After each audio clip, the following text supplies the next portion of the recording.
देखिए इसमें क्या दिया हुआ है कि कोई न्यूक्लियस है, ठीक है, उसका मास कितना है, 89 है। कोई भी न्यूक्लियस है, मान लेते हैं एक्स है, इसका मास 89 है। ये दो भागों में डिवाइड होता है, एक मान लेते हैं वाई, दूसरा मान लेते हैं जेड, ठीक है। वाई और जेड में डिवाइड होता है। एक में कितना आता है, एक में जो आता है इसका मास 125 आता है, दूसरे में 64 आता है।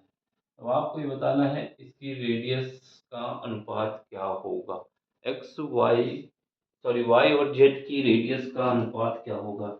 हमेशा याद किया रखना है, न्यूक्लियस के केस में हमारे पास जो फार्मूला होता है आर इज इक्वल टू होता है आर नॉट और ए की पावर 1/3, ठीक है।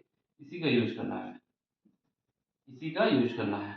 यहाँ पर एटॉमिक मास होता है, इसको हम लोग ऐसे भी लिख सकते हैं, कैसे लिख सकते हैं, M is equal to M naught, ऐसे ना लिखो, इसे ऐसे लिखो, रेडियस होती है, ठीक है।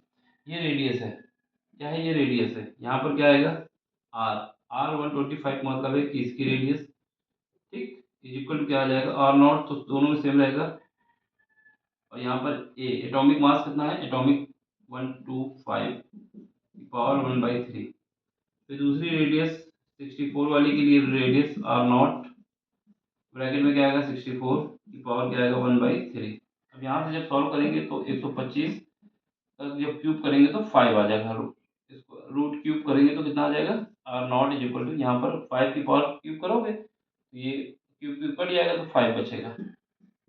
यहाँ पर क्या बचेगा, यहाँ पर आर नॉट, ये बचेगा 4, क्योंकि 4 का क्यूब होता है।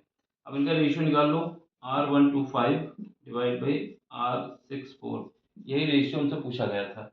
कितना आ जाएगा, आर नॉट 5 और नीचे क्या आ जाएगा, आर नॉट 4। अब जिसका रेशियो पूछा गया बता दो, 5/4। हमने क्या निकाल लिया, 5/4, क्योंकि इसने पूछा है कि हमें रेस्पेक्टिवली बताना है, यानी ये ऊपर रहेगा ये नीचे रहेगा। तो ऑप्शन कौन सा आएगा, ऑप्शन हमारे पास आंसर आ जाएगा 5/4, ऑप्शन सेकंड आ जाएगा, ठीक है।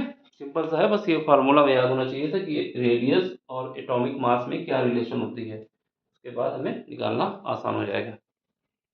समझ में आया हो तो लाइक कर देना, शेयर कर देना, सब्सक्राइब कर देना। बाकी मिलते हैं अगले लेक्चर में। Thank you for watching, bye, take care.